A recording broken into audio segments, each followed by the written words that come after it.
तो ईरान ने अब अमेरिका को एक बड़ी धमकी दे दी है और ये धमकी ये है कि आप अपने 14 सूत्रीय प्रस्ताव को हमारे पास भेजेंगे। और जिस तरह से ट्रंप ने कहा कि देखिए बहुत जल्द इस प्रस्ताव पर मुहर भी लग जाएगी और अगर ऐसा नहीं हुआ तो एक बड़ा हमला होगा ईरान पर और इसके बाद ईरान खत्म हो जाएगा। इससे पहले ईरान ने कभी इतना बड़ा हमला नहीं देखा था और इसी का जवाब देते हुए अब ईरान ने कह दिया है कि हमारी तरफ से इतना बड़ा हमला होगा। अगर अमेरिका हमला करता है तो फिर इसका खामियाजा अमेरिका को भुगतना पड़ेगा। नमस्कार, मैं हूं नीलू और ईरान और अमेरिका मध्य पूर्व में युद्ध खत्म करने और स्ट्रेट ऑफ हॉर्मूज को फिर से खोलने के लिए एक समझौते पर पहुंचने के करीब है। इस तरह का बयान ट्रंप ने दिया है और जिस तरह से मैंने बताया उन्होंने कहा कि अगर नहीं होता है ये समझौता तो फिर इसके बाद जबरदस्त हमला होगा और ईरान का भी पलटवार इस पर आ गया है। लेकिन जो समझौता जो 14 बिंदु अमेरिका की तरफ से भेजे गए हैं वो अब पूरी तरह से स्पष्ट हो गया है कि वो 14 बिंदु क्या है और जिस पर अमेरिका और ट्रंप बड़े खुश नजर आ रहे हैं कि ये समझौता हो जाएगा और ये युद्ध समाप्त हो जाएगा। तो एक्सियोस के मुताबिक सबसे पहले अमेरिकी अधिकारियों का हवाला देते हुए बताया कि व्हाइट हाउस का मानना है कि युद्ध खत्म करने के लिए एक पृष्ठ के ज्ञापन पर पहुंचने के करीब है। यानी वो जो 14 सूत्रीय मांग उन्होंने दिया है उस पर बहुत जल्द काम कर लिया जाएगा और जितनी भी समस्याएं हॉर्मूज में सब खत्म हो जाएगी। देखिए ट्रंप और अमेरिका को देखकर तो ऐसा लगता है कि यहां कोई समस्या थी ही नहीं, खुद ही वहां पर प्रस्ताव भेजते हैं, खुद ही कहते हैं कि हल हो गया, खुद ही ये कहते हैं कि अगर हल नहीं होगा तो फिर हमला किया जाएगा। यानी हॉर्मूज में समस्या कुछ नहीं है और चुटकी बजाते अमेरिका उसका हल ढूंढ लेगा। लेकिन 60 से 70 दिन बीत जाने के बाद भी हम आपको बता दें कि समस्या का हल दिखाई नहीं दे रहा है क्योंकि ईरान झुकने को तैयार नहीं है और अमेरिका खामखा खुश होता दिखाई दे रहा है। रॉयटर्स की बात की जाए तो अमेरिका और ईरान के बीच बहुत हद तक सहमति बन गई है। रॉयटर्स के एक सूत्र का हवाला देते हुए बताया कि ईरान और अमेरिका अब युद्ध खत्म करने के लिए 14 बिंदुओं वाले समझौते वाले जो ज्ञापन यानी कि एमओयू है उसके बहुत करीब पहुंच गया है, ऐसा रॉयटर्स का मानना है और ट्रंप भी यही बात कह रहे हैं।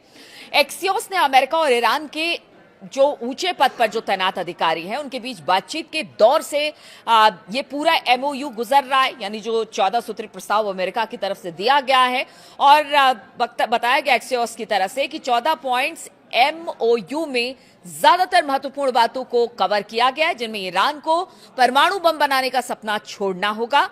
मतलब ये मेन पॉइंट है, मेन मुद्दा है और ट्रंप भी इसी मुद्दे को आगे बढ़ा रहे हैं। वहीं अमेरिका और उसके फ्रीज किए गए अरबों डॉलर भी लौटाएगा, यानी ईरान पर जितने सैंक्शन लगे हैं, ईरान के जितने पैसे पूरी दुनिया में फंसे पड़े हैं उसको अमेरिका लौटाएगा। ईरान को हॉर्मुज स्ट्रेट को पूरी तरह से खोलना होगा और अमेरिका भी अपने सैनिकों को धीरे धीरे हॉर्मुज स्ट्रेट से बाहर कर देगा।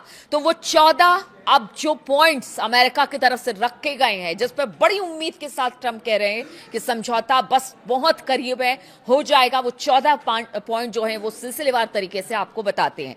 तो इस समझौता क्षेत्र में चल रहे युद्ध को समाप्त करने की घोषणा करेगा, हॉर्मुज स्ट्रेट को खोलने, ईरान के न्यूक्लियर प्रोग्राम को सीमित करने और अमेरिका के प्रतिबंध हटाने के लिए ये एक विस्तार से इस पर समझौता किया जाएगा। इस पर बातचीत होगी, 30 दिन का समय शुरुआत में इसे लेकर दिया जाएगा, यानी एक मोहलत भी रख दी गई है। इस 30 दिन के समय के दौरान हॉर्मुज में शिपिंग पर ईरान की पाबंदी और अमेरिका की नौसैनिक नाकेबंदी धीरे धीरे कर हटा दी जाएगी। यानी बातचीत जहां शुरू होती है उसके बाद धीरे धीरे हॉर्मुज से जो नाकेबंदी अमेरिका की तरफ से थी उसे हटा दिया जाएगा, ऐसा अमेरिका का कहना है। एक अमेरिकी अधिकारी ने कहा कि अगर बातचीत टूट जाती है तो फिर यूएस सेनाएं नाकेबंदी फिर से लगा सकती हैं या फिर ईरान के खिलाफ सैन्य कार्रवाई फिर से शुरू कर सकती हैं। अमेरिका ईरान के यूरेनियम इनरिचमेंट पर रोक की अवधि को लेकर सक्रिय दिखाई दे रहा है, यानी उनका कहना है कि इस पर जल्दी से जल्दी बात हो और 3 सूत्रों का कहना है कि ये कम से कम 12 साल की होगी, जबकि जो बाकी लोग बता रहे हैं जो इस बातचीत में कहीं ना कहीं अपना नाम नहीं लेना चाहते हैं, लेकिन उनकी तरफ से जो खबरें आ रही है उनके अनुसार 15 साल की बात हो रही है अमेरिका की तरफ से। मतलब परमाणु डील जो कार्यक्रम है कब तक आप रोकेंगे, इस पर 12 साल, 15 साल, 20 साल की बात हो रही है। यानी एक तरह से कह लीजिए कि तोल मोल चल रहा है और ईरान ने बता दिया है कि देखिए 15, 20 साल, 12 साल नहीं, 5 साल की रोक, चलिए इस पर हम चर्चा कर लेंगे। खैर वो तो बात की बात है, इस पर चर्चा हो रही है कि कितने सालों के लिए जो परमाणु कार्यक्रम है उसे बंद किया जाएगा। यूएस ने 20 साल की रोक की मांग की है लेकिन ईरान कह रहा है सिर्फ 5 साल। चलिए इस पर बातचीत होगी और बातचीत के लिए 30 दिन का समय भी दिया गया है, लेकिन सूत्रों के अनुसार वॉशिंगटन एक ऐसा प्रावधान शामिल करना चाहता है जिसके तहत अगर ईरान यूरेनियम का एनरिचमेंट करेगा या किसी तरह से इसे जोड़ेगा, तो फिर इस उल्लंघन करने पर उसकी जो ये रोक है और बढ़ जाएगी। यानी आप सोचिए कि वो ये कह रहे हैं कि हम कहेंगे 15, तो अगर वो इसी बीच में फिर से लगता है कि यूरेनियम का एनरिचमेंट करेगा तो ये 5 साल और बढ़ा दिया जाएगा। अब सोचिए क्या ईरान इसको मानेगा? तो ये सारी बातें हैं जो उन्होंने अपनी तरफ से रखी है। इसके अलावा जो 8वां बिंदु है वो समय सीमा को लेकर है। उनका कहना है कि जो समय सीमा है उसके खत्म होने के बाद ईरान 3.67 के निचले स्तर तक संवर्धन कर सकेगा। यानी सिर्फ मतलब आप सोचिए कि 15-20 साल सैंक्शन के बाद यूरेनियम इनरिचमेंट के, उसके बाद ट्रंप ये कह रहे हैं कि सिर्फ 3%, 3.5% के आसपास संवर्धन यानी यूरेनियम का एनरिचमेंट अमेरिका कर सकता है। तो क्या तब तक अमेरिका का जो ऊर्जा संयंत्र है या जो रोजमर्रा के काम में जो यूरेनियम का इस्तेमाल होता है, क्या वो बंद कर देगा? मतलब ये तो हद हो गई है। खैर, ये तो पॉइंट है, इसीलिए आपको बताना जरूरी है, लेकिन इस पर कितनी सहमति बनेगी वो बड़ी बात है। 9वां पॉइंट, वॉशिंगटन ये भी चाहता है कि तेहरान इस बात की गारंटी दे कि वो कभी भी न्यूक्लियर हथियार बनाने की कोशिश नहीं करेगा और ना ही हथियारों से जुड़ी कोई गतिविधि करेगा। 10वां, इसके अलावा एक यूएस अधिकारी ने बताया कि दोनों पक्ष एक ऐसे नियम पर चर्चा कर रहे हैं जिसके तहत ईरान ये गारंटी देगा कि वो जमीन के नीचे बनी न्यूक्लियर सुविधाओं को बंद कर देगा, यानी जो भी है उसको भी बंद कर देगा।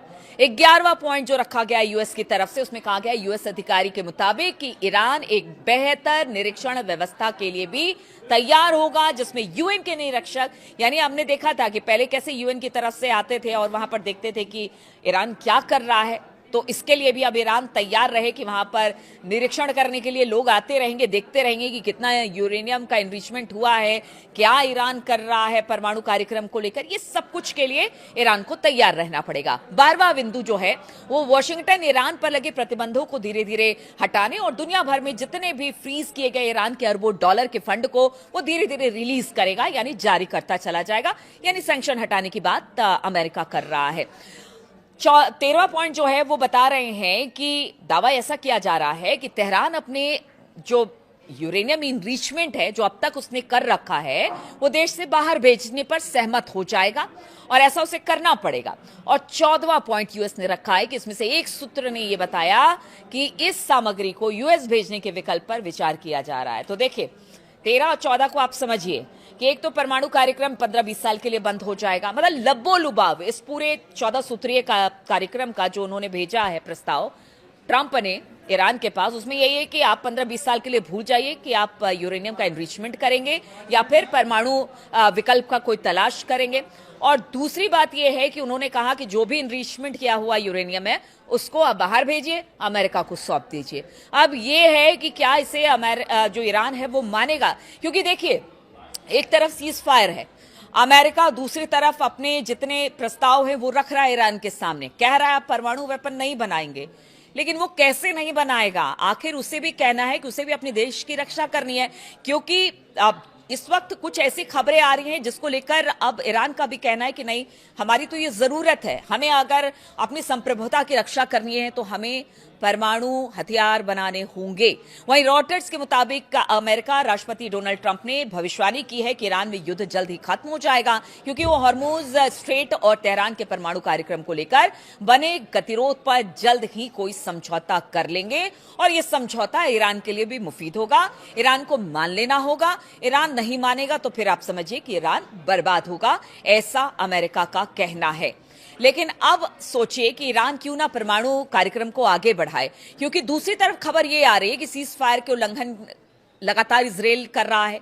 लेबनान में विशेषकर दक्षिणी और पूर्वी हिस्से में हिजबुल्लाह के ठिकानों पर भीषण इस वक्त हवाई हमले हो रहे हैं। लेबनानी नेशनल न्यूज एजेंसी ने दक्षिण लेबनान में कई हमलों की सूचना दी है, जिसमें सक्सिया शहर में 5 लोगों की मौत, 15 के घायल होने की खबर है। वहीं इजरायली ड्रोन ने दक्षिण लेबनान में एक वाहन को निशाना बनाया है जिसमें दो लोगों की मौत हो गई है। इजराइल ने हिजबुल्लाह के एक शीर्ष कमांडर को निशाना बनाया है। ये सब कल से लेकर आज तक की खबर है जो कि सामने आई है। हालांकि आज सुबह से ऐसी कोई खबर नहीं है, लेकिन ये कल की बड़ी खबर है जब जबरदस्त तरीके से लेबनान में हमला हुआ है। हिजबुल्लाह के बीच और इजराइल के बीच हमले लगातार जारी हैं। और देखिए, अब तो रिहायशी इलाकों में, ग्रामीण इलाकों में, पुलों पर सबको इजराइल निशाना बना रहा है। और दक्षिणी लेबनान की बात की जाए तो यहां पर तो जबरदस्त तबाही देखने को मिली है, भारी नुकसान यहां उठाना पड़ा है। संयुक्त राष्ट्र और अन्य एजेंसियों ने इस विनाश को गहन बताया है। लेबनान के स्वास्थ्य मंत्रालय के अनुसार जारी संघर्ष में जान माल का काफी नुकसान हुआ है। अब देखिए, एक तरफ अमेरिका सीज फायर की बात करता है, दूसरी तरफ वो कहता है कि परमाणु कार्यक्रम ईरान रोक दे, तीसरी तरफ इसराइल है कि किसी की सुनने को तैयार नहीं है। लेबनान में जबरदस्त तरीके से वो हमले कर रहा है, वहां पर काफी नुकसान पहुंचा रहा है। ऐसे में ईरान क्या ऐसा मान के चलेगा कि वो अपने परमाणु कार्यक्रम को बंद कर दे? और क्या ये अमेरिका और इजराइल आज ये कह रहे हैं कि युद्ध विराम हो जाएगा, सैंक्शन हटा दिया जाएगा, लेकिन ये कब तक? ईरान इसी को लेकर, अमेरिका की जो फितरत रही है उसको लेकर वो बात ही मानने को तैयार नहीं है। और उसका कहना है, वो आज कह रहे हैं कि सब कुछ खत्म कर दो, फिर पहले जैसा हो जाएगा सब कुछ। लेकिन हॉर्मुज उसके लिए एक तरह से कह लीजिए डील पॉइंट है। अगर वो हॉर्मुज को छोड़ता है तो आप समझिए कि हॉर्मुज के छोड़ने के बाद ईरान भी खत्म हो जाएगा। इसीलिए वो चाहता है कि यहां पर दबाव बनाकर, अब अगर कोई ठोस किसी नतीजे पर नहीं पहुंचा गया तो फिर ईरान को आगे आने वाले दिनों में काफी नुकसान और इसका खामियाजा उठाना पड़ेगा। इसलिए हॉर्मुज को लेकर और ईरान का जो कहना है कि वो झुकेगा नहीं, अगर जब तक उसके या फिर उसके राष्ट्र की बात नहीं हो जाती, उसके हित की बात नहीं होती, तब तक वो अमेरिका के सामने नहीं झुकेगा। बहुत बहुत शुक्रिया आपका हमारे साथ बहुत बहुत शुक्रिया आपका मेरी इस वीडियो में शामिल होने के लिए। आगे भी आपको ये वीडियो कैसा लगा वो जरूर बताइएगा और इसी तरह की खबरों के साथ मैं फिर हाजिर होंगी।